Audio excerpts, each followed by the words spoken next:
আসসালামু আলাইকুম।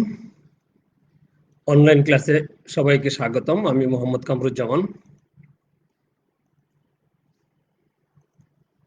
Diploma in engineering electronics টেকনোলজির চতুর্থ পর্বের ছাত্রছাত্রীদের networks, filters and transmission lines বিষয়ের নাম, বিষয় কোড 66841।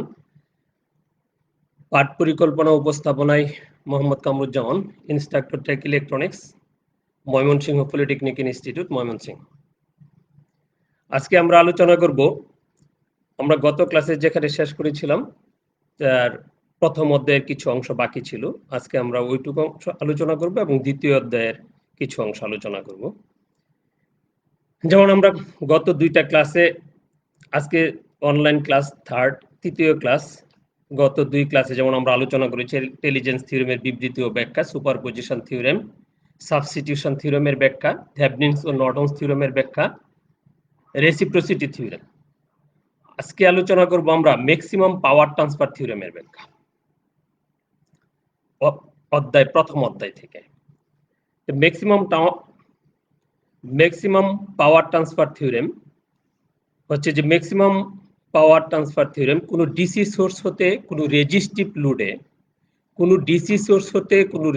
লোডে সর্বোচ্চ পাওয়ার ট্রান্সফার হবে তখনই যখন লুড রেজিস্ট্যান্স বা সোর্সের সাথে সংযুক্ত সিরিজ রেজিস্ট্যান্স বা সোর্সের আভ্যন্তরীণ রোধের সমান হবে। আমি আবার বলতেছি যে কোনো ডিসি সোর্স হতে কোনো রেজিস্টিভ লোডে সর্বোচ্চ পাওয়ার ট্রান্সফার হবে তখনই যখন লুড রেজিস্ট্যান্স বা সোর্সের সাথে সংযুক্ত যে সিরিজ রেজিস্ট্যান্স বা সোর্সের আভ্যন্তরীণ রোধের যে রেজিস্ট্যান্স থাকে সেটার যখন সমান হবে।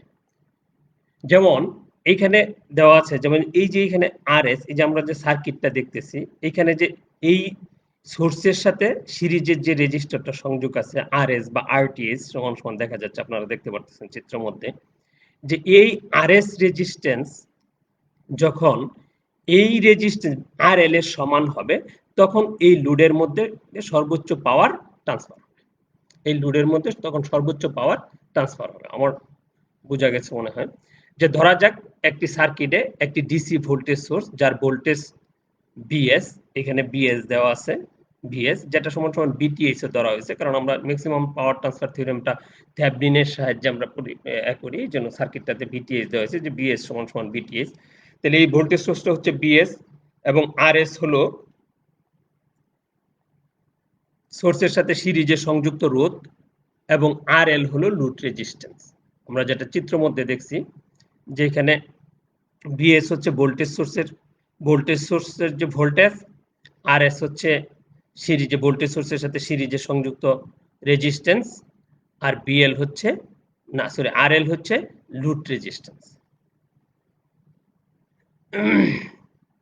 সোর্সের সাথে সিরিজে সংযুক্ত রোধ ও আরএন হলো লুড রেজিস্ট্যান্স। সার্কিটের লুড কারেন্ট আইএল, লুডের মধ্যে দিয়ে যে কারেন্টটা প্রবাহিত হচ্ছে, লুডের মধ্যে দিয়ে কি কারেন্ট প্রবাহিত হচ্ছে, যে আমরা যে সার্কিটটা পরে আসছি, যে এখানে দেওয়া আছে যে এটা একটা সিরিজ সার্কিট, তাহলে এইখানে কারেন্টটা কত হবে, তাহলে এখানে মোট রেজিস্ট্যান্স কত এই সার্কিটের, তাহলে মোট রেজিস্ট্যান্স হচ্ছে, যেহেতু এটা একটা সিরিজ সার্কিট, তা আরএস প্লাস আরএল, আর মোট ভোল্টেজ হচ্ছে বিএস। তাহলে এখানে এই যে এই যেহেতু সিরিজ সার্কিটের সব জায়গায় কারেন্ট সমান, সেই ক্ষেত্রে আমরা আরএল সমান সমান লিখতে পারবো যে VS by RS plus RL, যেটা আমরা এখানে যে IL equal VS by RS plus RL.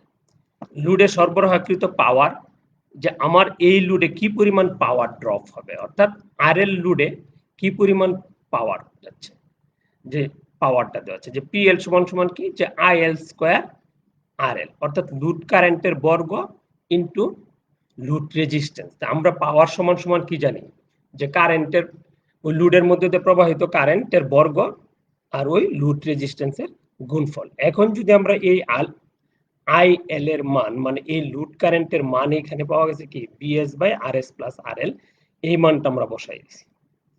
এই মানটা বসাই দেওয়ার পরে ইনটু আরএল, তাহলে আমরা এই সমীকরণটা আমার এখানে যে দাঁড়ালো, অর্থাৎ পিএল সমান সমান হলো আমার এই সমীকরণটা, অর্থাৎ VS square into RL by RS plus RL whole square. এখন আর এল এর মান পরিবর্তন করে লোডে সর্বোচ্চ পাওয়ার ট্রান্সফার করা যায়। এখন কি করা যাবে, যে লোড রেজিস্ট্যান্সের মান পরিবর্তন করে লোডে সর্বোচ্চ পাওয়ার ট্রান্সফার করা যায়। লোডে সর্বোচ্চ পাওয়ার ট্রান্সফারের জন্য আমাদেরকে ডিফারেন্সিয়েট করতে হবে যে সর্বোচ্চ পাওয়ার এর যে পিএল আছে সেটা ডিফারেন্সিয়েট করি যদি আর এল এর সাপেক্ষে, সেটার মান হবে 0। সেই ক্ষেত্রে যদি আমরা পিএল এর মানটা এখানে বসাই দিই ডিফারেন্সিয়েট করার জন্য, তাহলে আমরা এই 1 নং সমীকরণে যে মানটা পাওয়া গেছে পিএল সমান সমান সেই মানটা আমরা এই ডিফারেন্সিয়েট করব।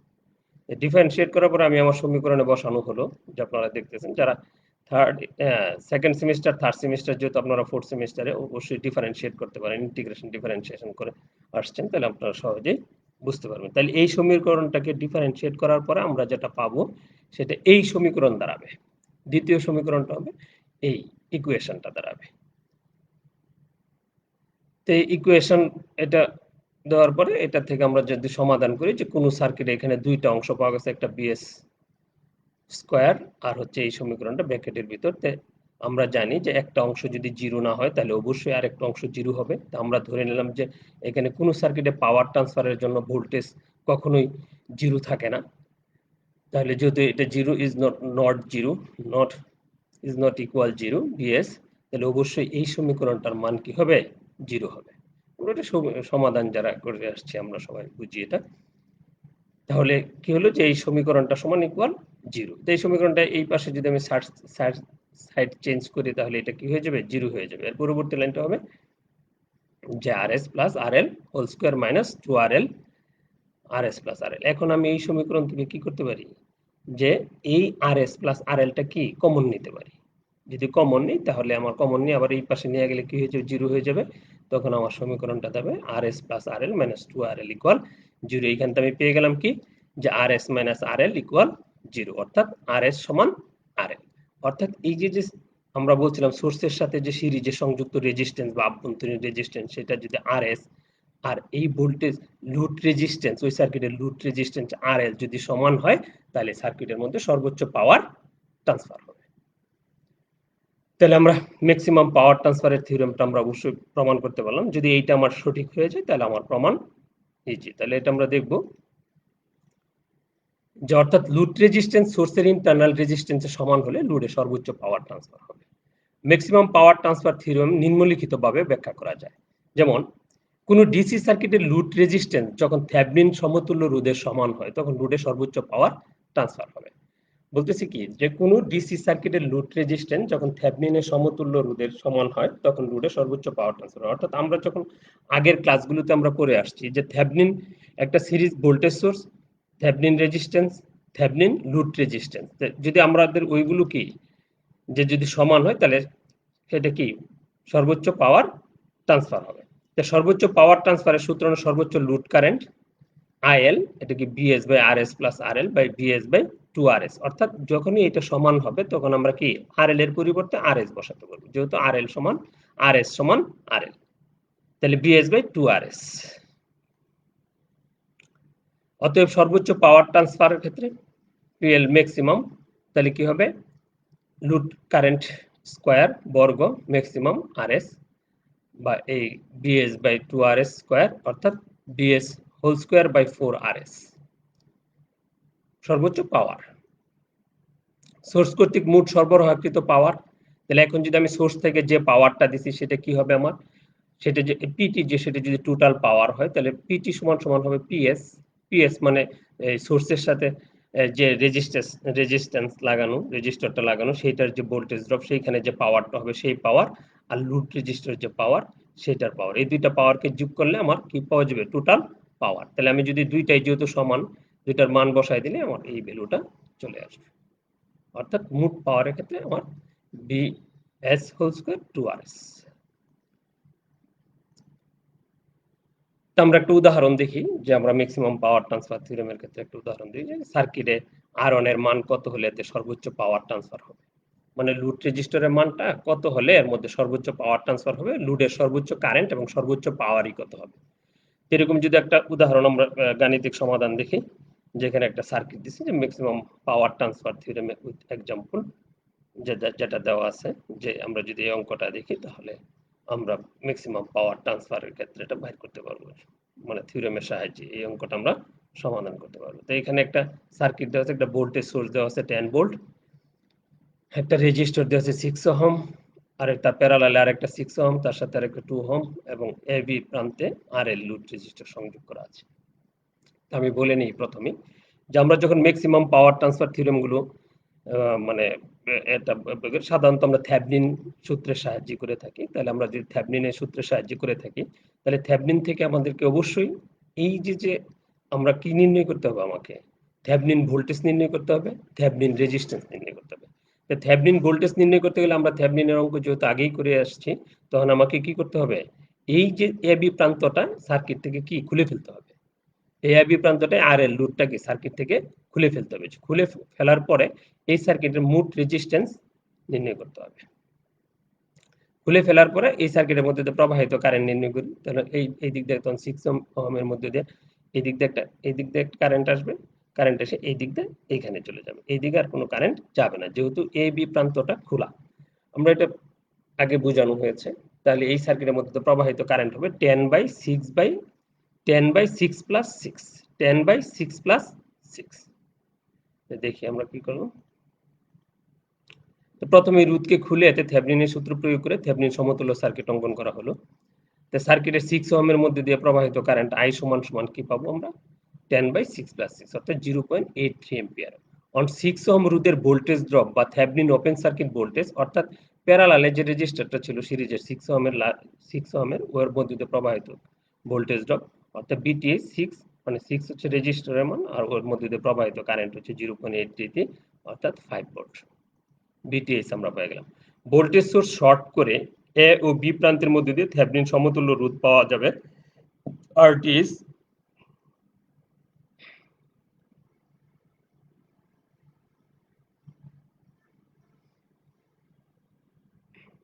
অর্থাৎ আমি আবার সার্কিটে চলে যাচ্ছি, যে এই সার্কিটটা এখন কি করতে হবে, আমার থেভেনিন রেজিস্ট্যান্স করলে এটা খুলে ফেলে এটা কি হয়ে যাবে, শর্ট হয়ে যাবে। শর্ট হয়ে গেলে কি হবে, এই 2 সিরিজে আর 6 প্লাস 6 এই দুইটা 6 হবে প্যারালালে, তাহলে আমরা RTH পেয়ে যাব। যেখানে এবি প্রান্তের মধ্যে থেভেনিন সমতুল্য RTH 2 আর দুইটা 6 আর 6 প্যারালাল, তাহলে আমরা এখানে এই সমাধান করে এটা পেয়ে গেলাম কত, 5 ওহম RTH পেয়ে গেলাম। তাই আমি BTH পেয়ে গেলাম, RTH পেয়ে গেলাম এই সার্কিটে। অতএব সর্বোচ্চ পাওয়ার ট্রান্সফারের ক্ষেত্রে অবশ্যই আমরা জানি যে RS সমান সমান RL সমান সমান 5 ওহম। তা আমরা যেহেতু আমি RS এর মান RL এর মান 5 ওহম, এখানে RS পেয়ে গেছি। RS means RTH Thevenin resistance. আমরা আগেই বলছিলাম যে ম্যাক্সিমাম পাওয়ার ট্রান্সফারের ক্ষেত্রে দুইটা, একটা সিরিজের রেজিস্ট্যান্স থাকে, তো টোটাল রেজিস্ট্যান্সটাকে আমরা RTH এ নিয়ে আসবো। যদি RTH বা সিরিজ রেজিস্ট্যান্স যেটা ভোল্টেজ সোর্সের সাথে সংযুক্ত সেটা যদি RS, সেটার মান আমরা পেয়েছি 5 ওহম, সেটা সমান হচ্ছে RL লুড রেজিস্ট্যান্স। কারণ ম্যাক্সিমাম পাওয়ার ট্রান্সফারের শর্তটাই হচ্ছে যে সিরিজ রেজিস্ট্যান্স বা আভ্যন্তরীণ রেজিস্ট্যান্স সমান সমান হবে লুড রেজিস্ট্যান্স। সেটার মান পেয়ে গেলাম 5 ওহম। এখন সর্বোচ্চ কারেন্টের ক্ষেত্রে আমার এখানে এটা BS RS RL আমরা এই সার্কিট থেকে যদি লক্ষ্য করি, এখন আমার সার্কিটটাকে কি করলাম, আমরা ওই সার্কিটটাকে এইটার মধ্যে ডাইভার্ট করে নিয়ে আসলাম এই সার্কিটের মধ্যে, অর্থাৎ BS RS প্লাস RL। এখানে RS এর এবং RL এর ভ্যালু যখনই সমান হবে তখন লোডে সর্বোচ্চ কারেন্ট, সর্বোচ্চ পাওয়ার ট্রান্সফার হবে। তখন IL ম্যাক্স, তাহলে BTH আমরা আগেই ফর্মুলা পেয়েছি যে BTH বাই 2 RTH বা প্লাস 2 RS, তাহলে 5/2 ইন্টু 5 অর্থাৎ 0.5 এম্পিয়ার, 0.5 এম্পিয়ার। তো লোডে কর্তৃক সর্বোচ্চ গৃহীত পাওয়ার PL ম্যাক্সিমাম, তা IL স্কোয়ার ম্যাক্সিমাম RTH আমরা ফর্মুলা দেবো, আমরা 1.25 ওয়াট পেয়ে গেলাম। অর্থাৎ আমারই যখনই RS এবং RL এর মান সমান হবে তখন এই সার্কিটের মধ্যে দিয়ে সর্বোচ্চ পাওয়ার 1.25 ওয়াট পাওয়া যাবে লোডের মধ্যে পাওয়ার। তাহলে আমরা আমার ম্যাক্সিমাম পাওয়ার ট্রান্সফার থিওরেমের আমি আমার প্রমাণটা এবং একটা উদাহরণস্বরূপ অঙ্কটা বোঝানো হয়েছে। তাহলে আমরা আজকে এই পর্যন্ত আমার প্রথম চ্যাপ্টারের সমাপ্ত। তাহলে আমরা এর পরবর্তীতে দ্বিতীয় চ্যাপ্টার আমরা দেখব যে দ্বিতীয় চ্যাপ্টার আমরা কি করব। তা আমরা গত 2 ক্লাসে পড়েছি প্রথম চ্যাপ্টারের বাকিগুলো আমি আলোচনা করেছি। আর ম্যাক্সিমাম পাওয়ার ট্রান্সফার থিওরেম আজকে বাকি ছিল, এটা কমপ্লিট হলো। তো প্রথম চ্যাপ্টার থেকে আসলে ম্যাথগুলো যদি ভালো করে পাওয়া যায় প্রমাণে, অবশ্যই পরীক্ষায় ভালো করা যাবে এবং আপনারা বেশি বেশি প্র্যাকটিস করুন ম্যাথগুলো, যেন পরবর্তীতে আপনাদের পরীক্ষা প্লাস জানার জন্য আপনাদের সুবিধা হয়। তা আমরা এখন দ্বিতীয় অধ্যায় আলোচনা করব। দ্বিতীয় অধ্যায় হচ্ছে চার প্রান্তীয় নেটওয়ার্কের বৈশিষ্ট্য, অর্থাৎ চার প্রান্ত বিশিষ্ট নেটওয়ার্কের সংজ্ঞা আমাদেরকে এই অধ্যায়ে আছে, যে নেটওয়ার্কের সংজ্ঞাগুলো শিখতে হবে। সংজ্ঞা শিখতে হবে অ্যাক্টিভ উপাদান, প্যাসিভ উপাদান, লিনিয়ার ও নন লিনিয়ার উপাদান, ইউনিলিটারেল এবং বাইলিটারেল উপাদান 1.2 তে আছে, এবং 1.3 তে আছে নেটওয়ার্কের শ্রেণী বিভাগের বর্ণনা। 2.4 এ আছে সিমেট্রিক্যাল এবং অ্যাসিমেট্রিক্যাল নেটওয়ার্কের সংজ্ঞা। 2.5 এ আছে সিরিজে যুক্ত জেনারেল 4 টার্মিনাল সিমেট্রিক্যাল নেটওয়ার্কের characteristics, impedance, propagation constant, attenuation constant, phase কনস্ট্যান্টের ব্যাখ্যা। এবং 2.6 এ আছে সিরিজে যুক্ত জেনারেল 4 টার্মিনাল অ্যাসিমেট্রিক্যাল নেটওয়ার্কের iterative impedance, image transfer constant এবং ইনসারশন লস।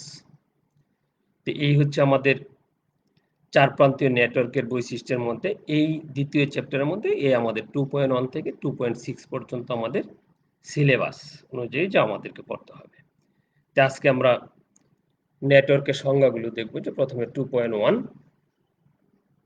নেটওয়ার্কের, যে আসলে নেটওয়ার্কটা কাকে বলে। তো আমাদের নেটওয়ার্ক, বৈদ্যুতিক নেটওয়ার্ক,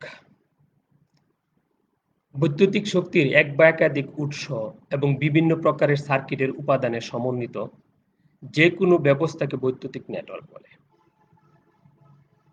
আমি মনে হয় আবার বলতেছি, যে বৈদ্যুতিক শক্তির এক বা একাধিক উৎস এবং বিভিন্ন প্রকারের সার্কিট উপাদানের সমন্বিত যে কোনো ব্যবস্থাকে বৈদ্যুতিক নেটওয়ার্ক বলে। যেমন রেজিস্টর, ক্যাপাসিটর, ইন্ডাক্টর, ট্রান্সফরমার এবং বিভিন্ন ইলেকট্রনিক্স ডিভাইস। যেমন আমরা এখানে একটা সার্কিট দেখাইছি, যে এখানে দেখেন ভোল্টেজ সোর্স আছে, দুইটা ভোল্টেজ সোর্স আছে, এক বা একাধিক উৎস যাকে বলে। যেমন রেজিস্টর R1, R2, R3, রেজিস্টরের মধ্যে বিভিন্ন কারেন্ট প্রবাহিত হচ্ছে। এই যে রেজিস্টরের সমন্বয়ে, ভোল্টেজ সোর্সের সমন্বয়ে যে এই যে একটা নেটওয়ার্ক, মানে সার্কিট, এটা কি বলা হয়? নেটওয়ার্ক, বৈদ্যুতিক নেটওয়ার্ক। বিদ্যুৎ প্রবাহিত অবস্থায় যে নেটওয়ার্কের মধ্যে দিয়ে কি বৈদ্যুতিক নেটওয়ার্ক, যেহেতু যে ওই নেটওয়ার্কের মধ্যে বিদ্যুৎ প্রবাহিত হইতে হবে, অর্থাৎ যে সার্কিটগুলোর মধ্যে কারেন্ট প্রবাহিত হয়, resistor, capacitor, inductor, voltage source, এগুলোর সমান ব্যবহার করা হয়, ওইটাই হচ্ছে বৈদ্যুতিক নেটওয়ার্ক। ট্রান্সফরমার থাকে। এই বৈদ্যুতিক নেটওয়ার্কগুলো আবার অনেকগুলো আছে। যেমন অ্যাক্টিভ নেটওয়ার্ক, বিভিন্ন ধরনের নেটওয়ার্ক আছে। যেমন অ্যাক্টিভ নেটওয়ার্ক, তো অ্যাক্টিভ নেটওয়ার্ক হচ্ছে যে এটি এমন একটি সার্কিট বা নেটওয়ার্ক যাতে এক বা একাধিক ইএমএফ এর উৎস, ইএমএফ মানে ইলেকট্রোমোটিভ ফোর্স, আমি আগে আলোচনা করছি। ইএমএফ এর উৎস মানে ভোল্টেজ সোর্সগুলো, ইএমএফ। আমরা যেটা ডিসি ভোল্টেজ সোর্স, যখন ডিসির ক্ষেত্রে ভোল্টেজ সোর্স হিসাব করি, এসির ক্ষেত্রে ইএমএফ বলি, ইলেকট্রোমোটিভ ফোর্স এর উৎস, এবং সার্কিট প্যারামিটার থাকে। সার্কিট প্যারামিটার যেমন রেজিস্টর, ক্যাপাসিটর, ইন্ডাক্টর, এগুলো হচ্ছে সার্কিট প্যারামিটার। যেমন এই একটা সার্কিট, এটার মধ্যে একাধিক উৎস আছে ইএমএফ, যেমন এই B1 একটা উৎস, B2 একটা উৎস, এই circuit parameter R1, R2, R3 resistor গুলো আছে। এই জন্য এটা একটা অ্যাক্টিভ নেটওয়ার্ক। এটা একটা অ্যাক্টিভ নেটওয়ার্ক। আমি আবার বলতেছি যে এটি এমন একটি সার্কিট বা নেটওয়ার্ক যাতে এক বা একাধিক ইএমএফ এর উৎস এবং সার্কিট প্যারামিটার থাকে। আপনারা, আমার মানে আপনাদের রিকোয়েস্ট থাকবে যে আপনারা এই কথাগুলো বিভিন্ন পরীক্ষায় বিভিন্ন সময় বারবার আসে, বারবার বিভিন্ন ইলেকট্রনিক্সের যত সাবজেক্ট আছে সবগুলোতে আসে, যে active, passive, active network, network কাকে বলে, এই জিনিসগুলো। এই জন্য ভালোভাবে আপনারা, মানে এই যে এমনভাবে থাকতে হবে যেমন প্রাথমিক, এই জিনিসগুলো হচ্ছে প্রাথমিক, যেটা মানুষ সবসময় কি, যে এই ডিপ্লোমা ইঞ্জিনিয়ারিং ইলেকট্রনিক্স এর ক্ষেত্রে যে জিনিসগুলো সবসময় আমাদের জানা দরকার, মানে টুটস্থ থাকতে হয়। যে অ্যাক্টিভ নেটওয়ার্ক, প্যাসিভ নেটওয়ার্ক, আমরা এখন দেখব যে প্যাসিভ নেটওয়ার্ক কাকে বলে। যে প্যাসিভ নেটওয়ার্ক, এটি এমন একটি সার্কিট বা নেটওয়ার্ক যাতে কোনো ইএমএফ এর উৎস থাকে না। শুধু সার্কিট প্যারামিটার থাকে। তাহলে প্যাসিভ নেটওয়ার্কটা কি হচ্ছে, যার মধ্যে কোনো ইএমএফ উৎস থাকবে না। আর অ্যাক্টিভ নেটওয়ার্কটা কি আছে, যার মধ্যে ইএমএফ থাকবে এবং প্যারামিটার দুইটাই থাকবে, তার সেটা হবে অ্যাক্টিভ। আর প্যাসিভটা হচ্ছে যার মধ্যে কি ভোল্টেজ সোর্সটাই থাকবে না, ইএমএফ এর কোনো উৎস থাকবে না। যেমন এখানে দেখেন রেজিস্টার R1 R2 R3 আছে, কিন্তু দেখেন এখানে কোনো ভোল্টেজ সোর্স নেই। যেহেতু ভোল্টেজ সোর্স নেই, এই জন্য এটা কি বলা হবে, প্যাসিভ নেটওয়ার্ক। আমরা অ্যাক্টিভ নেটওয়ার্ক এবং প্যাসিভ নেটওয়ার্কটা বুঝতে পারছি। অনেক সময় পরীক্ষায় আসে যে অ্যাক্টিভ নেটওয়ার্ক এবং প্যাসিভ নেটওয়ার্কের পার্থক্য লেখেন। তো আমি আশা করব যে আপনারা এই দুইটা থেকে পার্থক্যটা লিখতে পারবেন। যেমন সার্কিট আছে, সংজ্ঞা আছে, মানে এইগুলো দিয়ে আপনারা পার্থক্যটা লিখতে পারবেন। তারপর হচ্ছে লিনিয়ার নেটওয়ার্ক, যে জিনিসটা বারবার আসে, যে কোনো সার্কিটের ব্যাখ্যা দিতে গেলে, সার্কিটের কার্যপ্রণালী বর্ণনা করতে গেলে যে কথায় কথায় আসে, একটি লিনিয়ার সার্কিট বা লিনিয়ার নেটওয়ার্কের, একটি লিনিয়ার সার্কিটের ক্ষেত্রে, একটি লিনিয়ার নেটওয়ার্কের ক্ষেত্রে এরকম আসতে থাকে যে কোনো সাবজেক্ট, ইলেকট্রনিক্সের যে কোনো সাবজেক্টের ক্ষেত্রে। তো এই জন্য আমাদের লিনিয়ার নেটওয়ার্কটা এখন থেকে ভালো করে বুঝে নেওয়া উচিত। এটি এমন একটি সার্কিট বা নেটওয়ার্ক যার প্যারামিটার সমূহ স্থির থাকে, যার প্যারামিটার সমূহ স্থির থাকে, অর্থাৎ কারেন্ট বা ভোল্টেজের সাথে পরিবর্তন হয় না। অর্থাৎ লিনিয়ার সার্কিটটা হচ্ছে যে আমি এখানে যে এই যে একটা সার্কিট, এটা একটা এসি সার্কিট দেখানো হচ্ছে, এখানে একটা রেজিস্টর আছে, একটা ইন্ডাক্টর আছে। তা আইআর আইএল এর মধ্যে current, ER EL voltage drop, I current মানে প্রবাহিত হচ্ছে। তো এই যে যে নেটওয়ার্কটা, এইখানে যে প্যারামিটার দুইটা দেওয়া আছে, একটা রেজিস্টর দেওয়া আছে, একটা ইন্ডাক্টর দেওয়া আছে। সে বলতেছে যে এইখানে যে কারেন্ট এবং ভোল্টেজের সাথে পরিবর্তন, এখানে যদি ভোল্টেজ পরিবর্তন হলে কি হবে, ভোল্টেজের যদি আমি মানটাকে পরিবর্তন করি, ভোল্টেজ সোর্সের মান যদি একটা ভেরিয়েবল থাকে, এটা যদি আমি পরিবর্তন করি, তো নিশ্চয়ই কারেন্টের মান পরিবর্তন হবে। যখন কারেন্টের মান পরিবর্তন হবে, রেজিস্টর আর ইন্ডাক্টরের মানের কোনো পরিবর্তন হবে না। এই সার্কিট প্যারামিটারের মানের কোনো পরিবর্তন হবে না, এদের মানগুলো কি থাকবে, স্থির থাকবে। এই শর্তটাকেই বলে লিনিয়ার নেটওয়ার্ক। যেমন এখানে ভোল্টেজ, কারেন্ট, যেমন এখানে যদি কারেন্ট বাড়ে তাহলে ভোল্টেজ বাড়বে, বা ভোল্টেজ বাড়লে কারেন্ট বাড়বে, কিন্তু এটা কি স্টেট থাকবে, প্যারামিটারের মধ্যে দিয়ে যখন যাবে এটা কোনো কি থাকবে, স্টেট থাকবে, এদের মানের কোনো পরিবর্তন হবে না। এটি এমন একটি সার্কিট বা নেটওয়ার্ক যার প্যারামিটার সমূহ স্থির থাকে, অর্থাৎ কারেন্ট বা ভোল্টেজের সাথে পরিবর্তিত হয় না। আচ্ছা, non linear network. Non linear network এটি এমন একটি সার্কিট বা নেটওয়ার্ক যার প্যারামিটার সমূহ ভোল্টেজ বা কারেন্টের পরিবর্তনের সাথে পরিবর্তিত হয়। এটি এমন একটি সার্কিট বা নেটওয়ার্ক যার প্যারামিটার সমূহ ভোল্টেজ বা কারেন্টের পরিবর্তনের সাথে পরিবর্তিত হয়। যেমন একটা রেকটিফায়ার সার্কিট, রেকটিফায়ার কি হবে, ডায়োডের মান কি হয়, পরিবর্তন হয়। এই যে ডায়োড, এই যে প্যারামিটার, এটা একটা প্যারামিটার, এটাকে এখানে যখন আমি ভোল্টেজ দেবো, কারেন্ট দেবো, তখন ডায়োডের মানের পরিবর্তন হবে। যেমন আমরা স্টেবিলাইজার সার্কিট পড়ে আসছি, জেনার ডায়োড পড়ে আসছি, যে ওইগুলোর মধ্যে কি হয়, এইগুলো কি টেম্পারেচার সাথে সাথে তার মানের পরিবর্তন হয়। যেমন আমরা জানতাম কি, যে যখনই আমরা ভোল্টেজ বৃদ্ধি করি, তখন কারেন্ট বৃদ্ধি করলে জেনার ডায়োডের ক্যারেক্টারিস্টিক্স এরকম যে কোএফিসিয়েন্ট রেজিস্ট্যান্স অনেক সময় পরিবর্তন হয়। পরিবর্তন হয়ে কি লোডে একই ধরনের সাপ্লাই দিতে থাকে, ওটা জেনার ডায়োডের ক্ষেত্রে অবশ্য। তো এইখানে কি এই ডায়োডটা কি এর মানের সাথে এটা কি মান পরিবর্তন হয়ে যাবে। যেমন এইখানে আমরা কারেন্ট দিয়েছি, এটা ভোল্টেজ আস্তে আস্তে এটা কি পরিবর্তন হয়ে যাবে। তো এই জন্য এটাকে নন লিনিয়ার সার্কিট। এটি এমন একটি সার্কিট বা নেটওয়ার্ক যার প্যারামিটার সমূহ ভোল্টেজ বা কারেন্টের পরিবর্তনের সাথে পরিবর্তিত হয়। তো আমরা নিশ্চয়ই বুঝতে পারতেছি, মানে সহজ জিনিস, আপনি মানে সহজ করে বুঝলেই সহজ। প্র্যাকটিস করতে না, মনে থাকে না আর কি, মাঝে মাঝে দেখতে।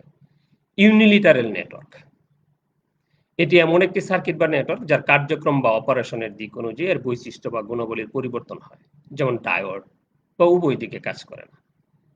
এটি এমন একটি সার্কিট বা নেটওয়ার্ক যার কার্যক্রম বা অপারেশন দিক অনুযায়ী এর বৈশিষ্ট্য বা গুণাবলীর পরিবর্তন হয়। যেমন ডায়োড, যা উভয় দিকে কাজ করে না, অর্থাৎ ডায়োডের কিন্তু দুইটা প্রান্ত থাকে, একটা পজিটিভ, একটা নেগেটিভ। তো যখনই আমি পজিটিভ, এখানে এই যে সিগন্যালটা দেওয়া আছে, এখানে একটা এসি সিগন্যাল দেওয়া আছে, এই সিগন্যালটা তো পজিটিভ প্রান্ত, এটা নেগেটিভ। এই পজিটিভ এর সময় এটা ফরওয়ার্ড বায়াস প্রাপ্ত হয়, নেগেটিভ সময় এটাকে রিভার্স বায়াস প্রাপ্ত হয়, অর্থাৎ এর মধ্যে কোনো কারেন্ট প্রবাহিত হয় না। যেহেতু সে পজিটিভের জন্য কাজ করে ওয়ান ওয়ে, মানে একটার জন্য কাজ করে, আরেকটার জন্য, উভয়ের জন্য সে কাজ করে না, এই জন্য সে ইউনিলিটারাল। ইউনিলিটারাল মানে এক দিকের জন্য কাজ করা, একের জন্য কাজ করা, উভয়ের জন্য না, এই জন্য এটা ইউনিলিটারাল। আর যেটা বাইলিটারাল নেটওয়ার্ক, এটি এমন একটি সার্কিট বা নেটওয়ার্ক যার কোনো দিকেই এর বৈশিষ্ট্য বা গুণাবলীর কোনো পরিবর্তন হয় না, অর্থাৎ একই থাকে।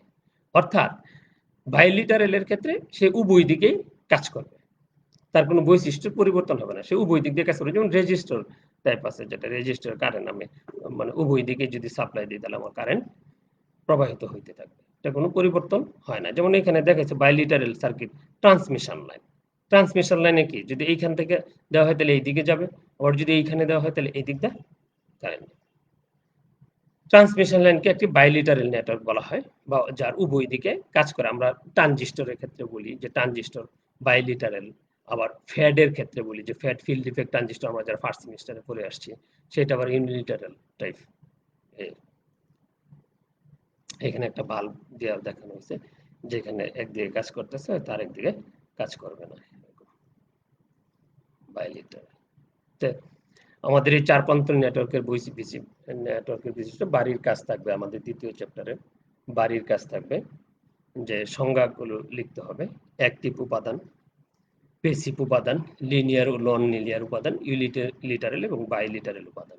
তা আমরা তো আগেই বলেছিলাম যে আমাদের বাড়ির কাজগুলো যেগুলো দেওয়া থাকে, এইগুলো আমরা সংশ্লিষ্ট সাবজেক্টের সংশ্লিষ্ট টিচারের কাছে আমরা জমা দিব।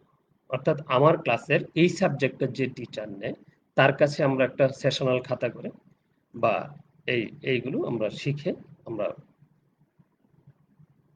বাড়ির কাজ অনুযায়ী আমরা স্যারের কাছে জমা দিব। যখন এখানে আমরা আপনাদের বাড়ির কাজ দেওয়া হয়েছে, যেমন অ্যাক্টিভ উপাদান। অ্যাক্টিভ উপাদানগুলো কি? যেমন অ্যাক্টিভ উপাদানগুলো আমি শুধু একটু হিন্স দিয়ে দিচ্ছি, যেমন সেমিকন্ডাক্টর ডিভাইস, ইলেকট্রনিক্স টিউব, এইগুলো সেমিকন্ডাক্টর ডিভাইসগুলোকে অ্যাক্টিভ উপাদান। যেমন আমরা অ্যাক্টিভ, আমরা কিন্তু ওইখানে অ্যাক্টিভ নেটওয়ার্ক করেছি, অ্যাক্টিভ নেটওয়ার্কের অ্যাক্টিভ উপাদানগুলো সেমিকন্ডাক্টর ডিভাইস, যেমন ট্রানজিস্টর, ডায়োড, এগুলো কি সেমিকন্ডাক্টর ডিভাইস, এগুলো হচ্ছে অ্যাক্টিভ উপাদান। যেমন প্যাসিভ উপাদান, প্যাসিভ উপাদান কি? যেমন রেজিস্টর, ক্যাপাসিটর, ইন্ডাক্টর, এগুলো প্যাসিভ উপাদান। লিনিয়ার এবং নন লিনিয়ার উপাদান, তা আমি লিনিয়ারের ক্ষেত্রে বলছিলাম যেগুলো স্থির থাকে, যার রেজিস্টর ক্যাপাসিটর মানের কোনো পরিবর্তন হয় না পাওয়ারের সাথে, তো এটা সংজ্ঞা অনুযায়ী। যেমন লিনিয়ার উপাদানে ভোল্টেজ এবং কারেন্টের মধ্যে সম্পর্ক নির্দেশ করে, নন লিনিয়ার এটা করে যেগুলো পরিবর্তন হয়। আর ইউনিলিটারাল এবং বাইলিটারাল উপাদান যেগুলো আছে, আপনারা এটা বাড়ির কাজ করে জমা দেবেন স্যারের কাছে। আর একটা দিবেন যে, যেহেতু এগুলো সহজ থিওরি টাইপ, নেটওয়ার্কের শ্রেণী বিভাগের বর্ণনা, যে নেটওয়ার্ক কত প্রকার, কি কি, কিভাবে কাজ, মানে তার বর্ণনা দিবেন, যে সে কিসের উপর ভিত্তি করে কি কাজ করে। এগুলো বইয়ের মধ্যেও দেওয়া আছে, আপনারা এগুলো বাড়ির কাজ করে উত্তর স্যারের কাছে আপনারা জমা দিবেন আশা করি। তাহলে আপনাদের যদি কোনো প্রশ্ন থাকে, আমাদের প্রশ্নগুলো আপনারা এতে করতে পারেন, কমেন্টসের মধ্যেও করতে পারেন। আমরা পরবর্তী ক্লাসে আপনাদের প্রশ্নপত্রের উত্তর দেওয়ার চেষ্টা করব। বর্তমান এই ক্লাসের উপর, মানে ক্লাস বেসিস প্রশ্নগুলো, যে ক্লাসটা করানো হলো এটার উপর কোনো প্রশ্ন থাকলে আপনি প্রশ্ন করে লিখতে পারেন, আমরা আগামী ক্লাসে এটার উত্তর দেওয়ার চেষ্টা করব। আর এই ক্লাসটা দেখার জন্য আপনারা সবসময় ভিজিট করবেন www.skills.gov.bd.com এ। আপনারা সবসময় এই ক্লাসটা পাবেন এবং আপনাদের ক্লাসে সহযোগী হবে যতদূর চেষ্টা করা হচ্ছে যে আপনারা সরকারের এই সুফল উদ্যোগ এবং ভালো প্রচেষ্টা আপনাদের যেভাবে উপকার হয় আপনারা এটা কাউন্ট করবেন। মানে দেশের এই ক্রান্তি লগ্নে আপনাদের জন্য যেটুকু চেষ্টা করা হচ্ছে আপনারা যদি মনোযোগ দিয়ে দেখেন তাহলে আমরা সার্থক, আমাদের রাষ্ট্র সার্থক, আমাদের দেশের সরকার সার্থক, আমাদের ইচ্ছা সফল হবে, আমাদের সবকিছু সহজ হবে। তা আগামী ক্লাসে যে আলোচনা হবে সেটা হচ্ছে 2.4 সিমেট্রিক্যাল এবং অ্যাসিমেট্রিক্যাল নেটওয়ার্কের সংজ্ঞা, 2.5 সিরিজের সংযুক্ত জেনারেল 4 টার্মিনাল সিমেট্রিক্যাল নেটওয়ার্কের characteristics, impedance, propagation constant, attenuation constant, phase কনস্ট্যান্টের ব্যাখ্যা। 2.6 সিরিজের যুক্ত জেনারেল 4 টার্মিনাল অ্যাসিমেট্রিক্যাল নেটওয়ার্কের iterative impedance, image transfer constant এবং ইনসারশন লস। এইগুলো একটু দেখে আসলে কি হয়, যখন বসলেন তখন বুঝতে সহজ হয়, পরিচিত থাকে।